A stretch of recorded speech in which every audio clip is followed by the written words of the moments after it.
Hello, everyone, and welcome to Social with a Side of Justice, a multi-episode series where we talk about various topics centered around the importance of social justice. This season, we're focusing on women empowerment and leadership, exploring how women are breaking through barriers and creating change in every field. We'll also be diving into the challenges women have historically faced and continue to face today. From systemic discrimination and gender bias to the struggle for equal representation in leadership roles. Despite these obstacles, women continue to lead with strength, resilience, and vision, and we're here to celebrate their incredible impact. Hello, everyone, and welcome to another episode of Social with a Side of Justice. I'm Caitlin. And I'm Mel, and we will be your hosts today. On today's episode, we will be joined by two of Long Branch Public Schools' assistant superintendents, Dr. JanetLynn Dudick, the Assistant Superintendent of Schools, and Mrs. Nicole Esposito, the Assistant Superintendent of Curriculum and Instruction. Thank you guys both for joining us today. Thank you for having us. Thank you. So, what motivated you both to pursue a career in education? Mine started from kindergarten.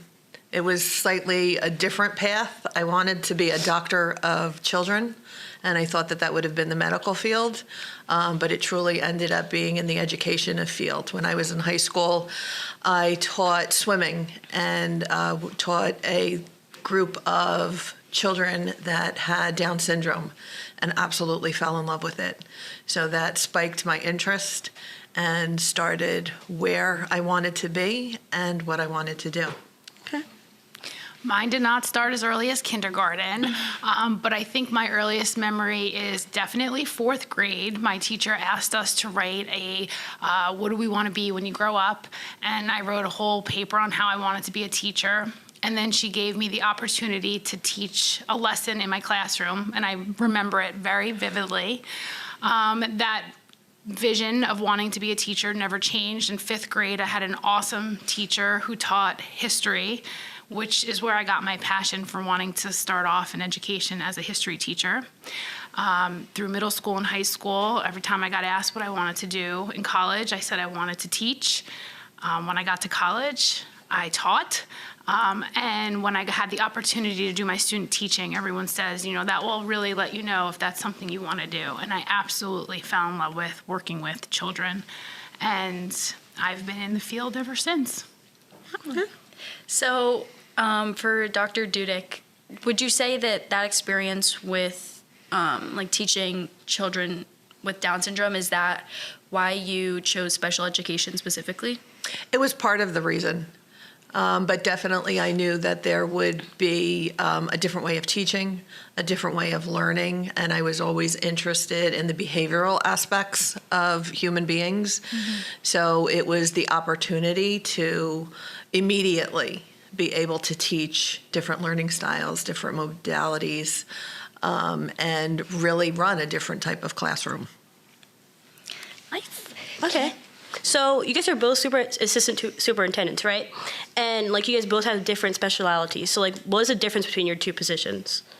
Well, my position currently has all of the special programs and services that we offer in the district. So it's very quantified with special education, bilingual education, accommodations, modifications, multi-tiered system of approach to learning that we work with children in the classroom that may be struggling and not struggle with certain things, and in order to equalize the learning field by doing things differently.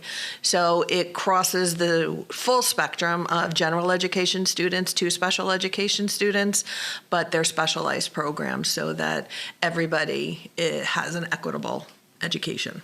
Okay. And my area is more of curriculum and instruction. So I focus more on the instructional resources that we use throughout the district, the curriculums that the teachers follow, all of the supplemental materials and resources.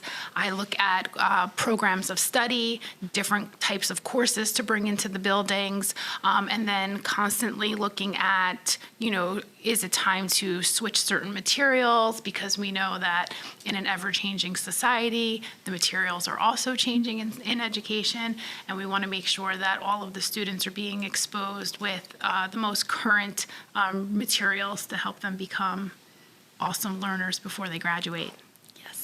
But I will say, my office cannot work without Dr. Dudick's office. So quite frankly, we work hand in hand a lot because she talked a lot about accommodations and modifications, and that's what makes instruction in the classroom successful. Yeah, I was definitely going to add to that. We're definitely parallel.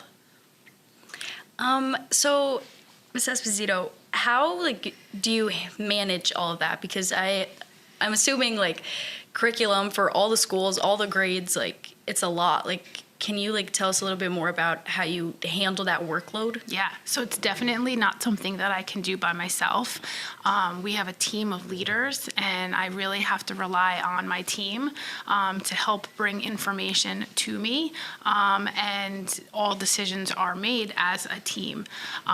However, I do have to manage that team, so I try to make it a priority to spend time in all levels, so early childhood classrooms, elementary classrooms, the middle school, the high school, and then from there I have to even think about the different content areas that are in each level. And so we have content supervisors who I work very closely with. I'm constantly meeting with them, talking with them, emailing with them. I try to keep an open door, so this way when they have successes, I want them to share it with me. If they have challenges, I want them to share it with me, but I want them to know that we are working as a team. So the calendar is filled, and I do like to be present too in the buildings. I like to see firsthand what's happening and going on, because that helps me understand it better. But every couple weeks I sit down and I'm like, okay, if I haven't been to this building or I haven't spoken to this person, it's time to get them onto my calendar. So it seems like you guys are very committed to what you're doing. You love what you're doing. So what would you guys say is your favorite parts about the job?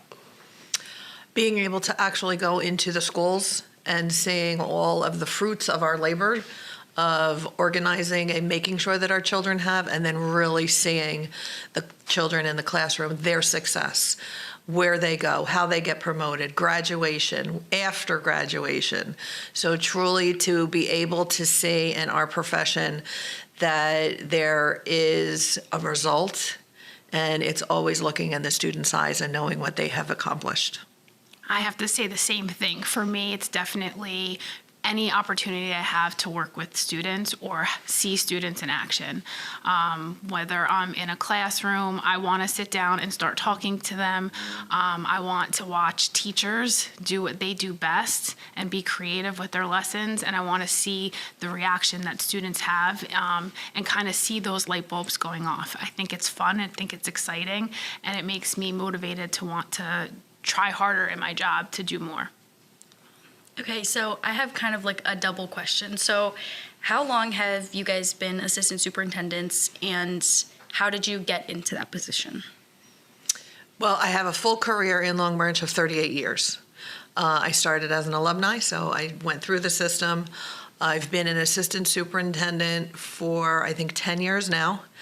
But I definitely started from the ground up. I started first as a student in Long Branch Public Schools. Went to college, came back to the district, was a paraprofessional in a classroom, to a classroom teacher at the elementary and high school level, then was principal. I was the second principal of our first early learning childhood center, and then continued from there, and where I am now as assistant superintendent. So it was a long road, but with every position, I learned more. And able to be able now to hopefully lead in a positive way and make an impact for everybody that I work with. Okay, so this is a question for Dr. Dudick. So did you go to school in this building, like previously? Yes. You did?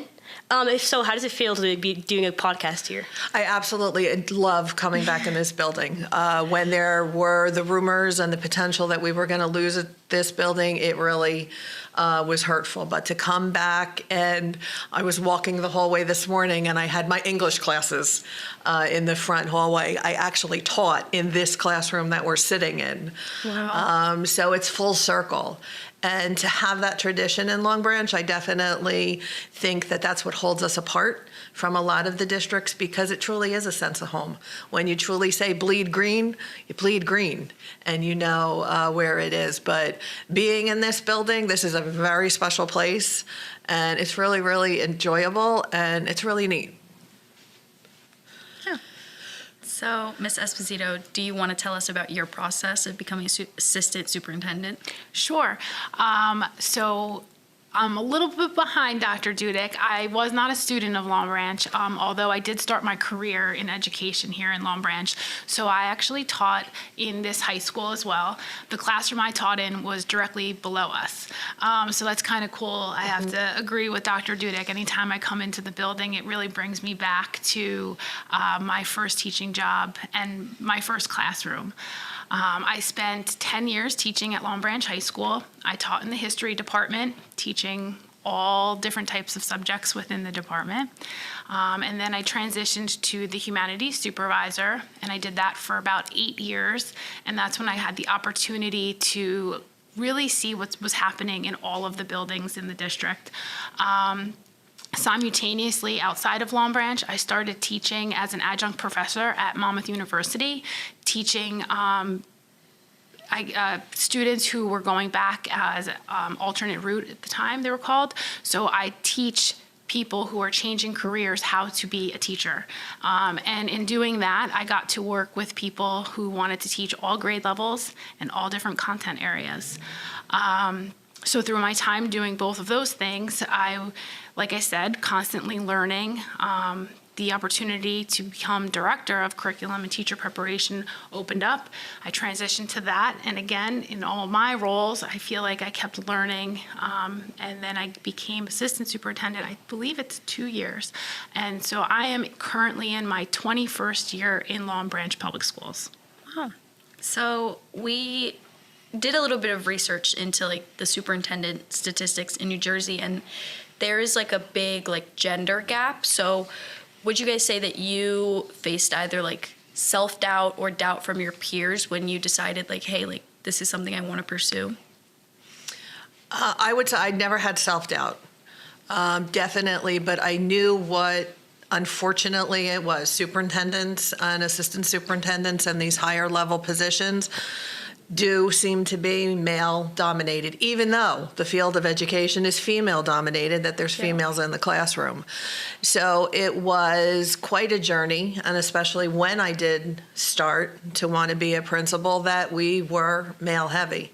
But with perseverance and resilience and knowing what my skill level was and the opportunity to learn more, I stayed the course until I was given the opportunity to sit in the position that I'm sitting now. And I hope that I become a role model for future young women to bridge into male-dominated positions.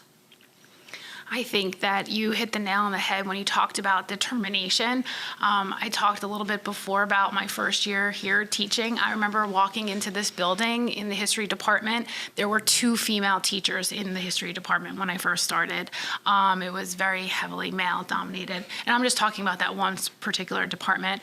But I always kind of had the attitude of I want to learn from people who have more experience than I, and then I want to be better, right? A very competitive spirit inside. And so it was really about being determined, finding my confidence, because I think you have to be confident. But I think that if you are true to yourself, that confidence maybe comes a little bit easier, but you do have to set your your eyes on that vision and kind of go for it. We're really lucky because, yes, the field of education is definitely dominated by women. But when you do look at the statistics, the leadership positions across the nation are very male dominated. And then when you get up to assistant superintendents and superintendents, the statistics even sway even more to more male heavy. However, here in Long Branch, and I actually, this time last year, I was preparing for a presentation, and we're really lucky. About 66% of our leadership team in our district is made up of women, and that's pretty something exciting. And so hopefully, like Dr. Dudick said, I hope that I could be a role model to others as well, and help other people find their confidence to pursue whatever they want to follow in their dreams. Oh, very nice. And then speaking of leadership positions, so I'm sure there are times where both of you have to make extremely difficult decisions. And so how do you deal with making those decisions that might put you in an uncomfortable position? Take a deep breath first. Go over it. Try to partner with somebody that you trust so that you can talk about what your ideas are going to be. It's really important, even in a difficult situation, that you do have trusting people that are around you. It's definitely a team approach. And then you have to forge forward. You have to trust in your team. You have to trust in yourself. And there are many difficult situations that are uncomfortable. But you have to try your best and be willing to come back. If it's not the correct answer or it wasn't the correct solution, there are more than enough opportunities to come back, revisit it, and try something again. And be open to that. Be open to making a mistake with what the decision is, but push forward. I think when anyone is in a leadership position, you're going to be faced with difficult decision making. That's part of the job. But I think the more you work with your team, the more information you have that helps you make those decisions that you have to make. I think that as a leader, you have to really make sure that, decisions aren't personal. I come to work every day. My main job is to do what's best for kids. So I have to make a decision. I have to be consistent with my decisions, that whenever that hard decision is made, it's because I'm looking out for the benefit of children. Now, with that being said, I think that it's okay to make mistakes if you are able to admit to them, but then also rely on people to help you make those decisions. But it's also important that when decisions are made, whoever those decisions are going to affect or impact, I think it's important to take time that people understand the why behind the decision that was made.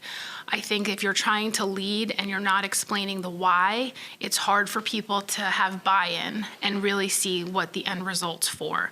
And that takes a lot of communication and a lot of patience, which I try to work on consistently, because in positions as assistant superintendents, we work with a lot of people. It's a lot of personalities. And so the communication has to be a little bit different depending on who you're working with. Yeah. So speaking about making decisions, how do you balance being empathetic and approachable with maintaining authority, like especially in your roles in like education? The first thing always is to know that you have a person that is going to be on the other side of your decision.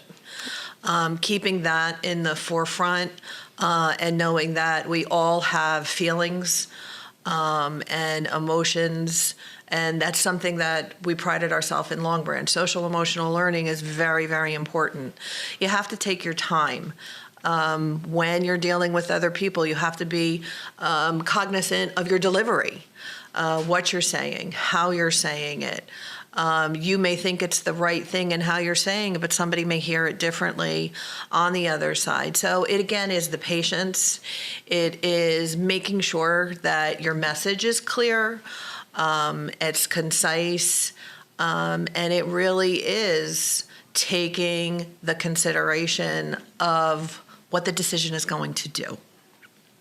Dr. Dudick mentioned before about taking the deep breath before making a decision. And I think it's during that quick pause sometimes that you have to really put yourself in the shoes of the people that you're working with, so that you could really try to think of how a decision is going to impact or be perceived by others. And sometimes that's hard to do.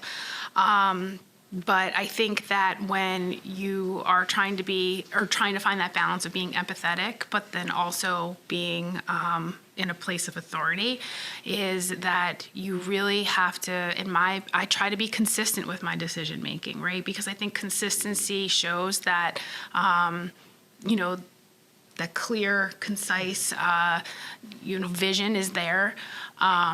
But it goes back to relationship building too, that you have to build with people to build that trust, and to know that your door's always open if a conversation needs to occur as well. So. Yeah. So speaking back to previously, how have you seen the perception of women in leadership roles change over the years, and where do you think it's heading? Well, I think it's definitely seen more. I think that it is increasing. I think that the ideas of what women can do and will be able to do have evolved over the years. It's the hope that it will continue on the trajectory and the direction that it's going. I feel that as a woman, knowing how I would need to make decisions or what my choices in life were going to be, I have to stand committed to my beliefs and my values and share them forward. So be true to yourself first as a woman. Definitely choose the path and don't take no for an answer. Don't let somebody be your roadblock. You have to use it as a speed bump and go over it. But be committed to yourself first. Lead by example. And I'm hoping that women will persevere. I couldn't agree more. I do see a change, but I think that in order for more women to feel comfortable and confident to go after leadership positions, they have to believe in themselves. And for some, that's hard to do, right? It goes back to that confidence. And I think that the more women leaders that are out there, hopefully they can speak up, share about their experiences, and help others believe in themselves so that they can really feel confident in where they want to go. And that's all about women empowerment. So I was just wondering if you felt added pressure to be perfect in this, in your leadership roles, given the fact that it is such a male-dominated field. Do you think there was more expectations to be more successful or that kind of thing? I think as a woman, the expectations initially and moving through a leadership position were that when you did give a response, when you did do something, it did almost have to be perfect. Mm-hmm. Other than that, you would have been questioned about it continuously. I think that it is getting better. I don't think that we're there yet. I think that sometimes women are looked at differently because we are problem solvers. Yeah. We definitely see the beginning, the middle, and the end of the whole situation. Sometimes we take a few extra minutes to do something so that it is fully reviewed. And sometimes those are considered flaws, and they're not flaws. But it, again, is that commitment to strive to have the voice and push through. I think for me, whenever I'm in a room and I feel like I have an idea, or if I have to if I want to question something, I do feel, and I think I have over the years felt like I better be prepared. Like, so it's almost like I had to have like a personal pep talk in my head. Like, okay, make sure that you understand what you want to say clearly, because if not, they're going to be quick to jump down your throat, right? And then once you do say what you're going to say, make sure you give an explanation so that everybody in the room understands it. And then be willing to answer all the questions. And in that pep talk, right? And make sure you have the answers to the questions. But you talk about perfection. I mean, who doesn't want to strive for perfection, right?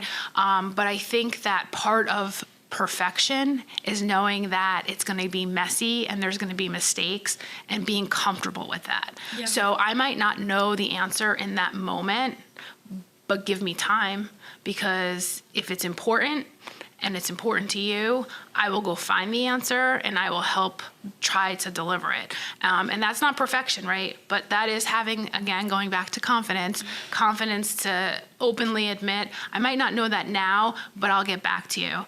And then that follow through is important. And I think that in my experience, you know, a lot of times people think the conversation is over when everybody leaves the room. And maybe it's because I felt like I was under a microscope because I was not only a woman, but I started my career very young as well. So age became a factor as well. And so having that follow through to show that, you know, I'm going to be consistent in what I'm trying to do here, and it's important. I think that, to me, shows that persistence and that perfection that people strive for. But it does get messy sometimes. Yeah. So we spoke earlier about, like, you know, how, like, women should be able to, like, have a voice. So, like, in your opinion, like, how do you think as a district, like, we can, like, promote inclusivity in other roles, like, across the district? Well, like Mrs. Esposito said, we do have quite a diverse leadership committee with a lot of women. But we have to support each other as women also. So even though that you're in that position, you can still feel those insecurities with the decisions that you make. So I think that women supporting women, empowering women to push through and break those boundaries. I don't know if those boundaries are really ever going to be absent. But we need to support each other always. You know, in the beginning of the podcast, when you were giving your intro, you talked about speaking of strength, resilience, and determination. And I feel like in our district, our superintendent, Mr. Rodriguez, he always says the phrase, it's about purpose, not position. And I feel like, you know, it's everybody's job to focus on what's best for children. And so when you talk about promoting inclusivity, it's about, okay, well, who's up for the challenge? Who's going to come prepared? And I think that if we work as a team and we continue to cheer each other on, hopefully that will allow other people to feel like, okay, when is it going to be my turn to step up and lead? And so it's like we almost have to be each other's cheerleader. Mm-hmm. But to do that, we have to focus on the purpose, not necessarily our positions all the time. Yeah, and I think that's like a really good way of putting it. I think like the phrase like it takes a village, I think is true, and especially when it comes to the work that you guys are doing, like breaking these boundaries and like these expectations, I think it's important to be there for each other. Like it can be easy to almost feel like you're in competition with one another, but I think it's important to... Absolutely. And that competition sometimes feel like that creates sometimes that atmosphere that's not healthy, right? Yeah. So it's really about building those relationships of trust. I would love to be a mentor of someone who I know has a vision of wanting something that maybe I can help them with, but I wouldn't know that if I didn't have the opportunity to build a relationship with someone to learn more about them. Yes. So I was just wondering why you guys think it's important for young girls and boys to see women in leadership roles or to just see representation in the media in real life. Like, what do you guys think is the importance of that? Well, it's all about that being impressed or those impressions. Mm-hmm. When you see something it's more attainable. If you touch something, you can get it. So being a role model is that same type of thing that we want to instill, motivate others to do it. But the more that you see it, the more that you experience it, the more that, oh, she looks like me, I can try that too. It's about that constant reminder, and a visual reminder is important that I can do that too. Absolutely. And, when I completely relate to that because, well, I am a visual learner, but I feel like if I am out there striving for something and I see someone or that looks like me or reminds me of me, I'm like, okay, well, if they could do it, then I could do it too. And so I think that it's the same in society. When you feel like your goal is attainable, that confidence, there it is again, it starts to kind of be sparked inside of you. And I think that for young girls and boys to see women in leadership roles, they know it's possible, and hopefully they start believing in themselves so that they could start believing in achieving their goals. Yeah. So, Mrs. Esposito, kind of straying away from what we were just talking about, we saw that you attended and presented at the 6th Annual Women's Leadership Conference. So what did you discuss there, and can you tell us a little bit about your experience in doing so? Sure. Definitely a fun conference.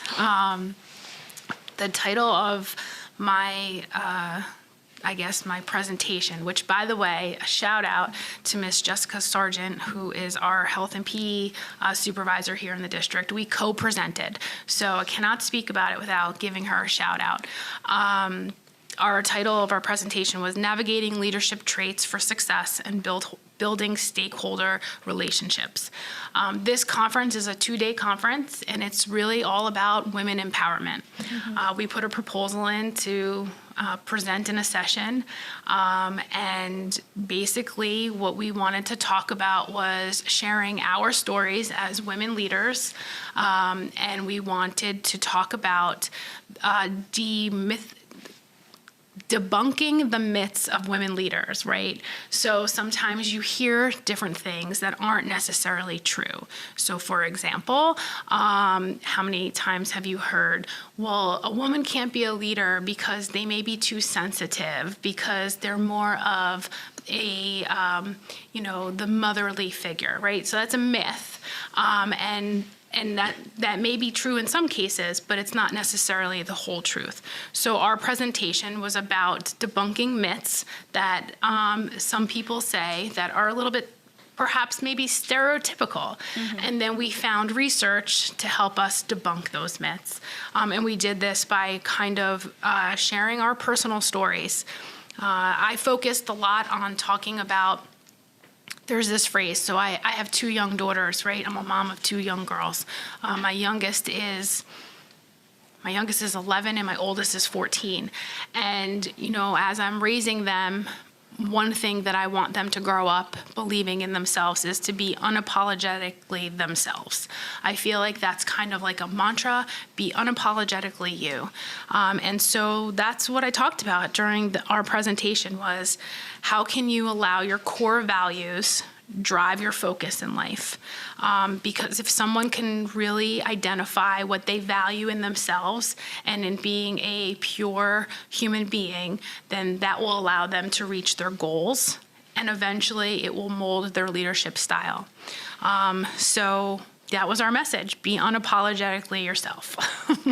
So I know it was like a women's leadership conference, but was it only women there, or like were there men there? Like, what was the audience? So mostly women, however, men were invited, and there were men in the audience, but I would say that the majority of the people who attended were women. Okay. So for both of you guys, what is one piece of advice you would give to women or any of our viewers who are struggling with representation? And how did you find ways to represent yourself in our community? Well, always know that you have the brains, the heart, and the courage to persevere. Know that yourself, model by example, and give forward. Whatever gifts that you believe that you have, try to share them with others, be open, make mistakes, but be current with what you know and be honest with your approach in life. And I would tell anyone to just be true to yourself, because if you try to be anything else, it's going to come off as being unauthentic, and after a while it will become very uncomfortable. So if you want to be successful in life, really be true to yourself, love yourself, and go after your dreams, and don't take no for an answer. If there's something you really want, dig deep inside, find that confidence that you're going to need to get it, and believe in yourself and be unapologetically you. I just want to thank you guys again, Dr. Dudick and Mrs. Esposito, for joining us. Your insights into leadership, overcoming challenges, and empowering other women are truly inspired. I know that there's a lot of things you guys said that did stick with me, so I thank you guys a lot. Thank you for having us. This was fun. Thank you.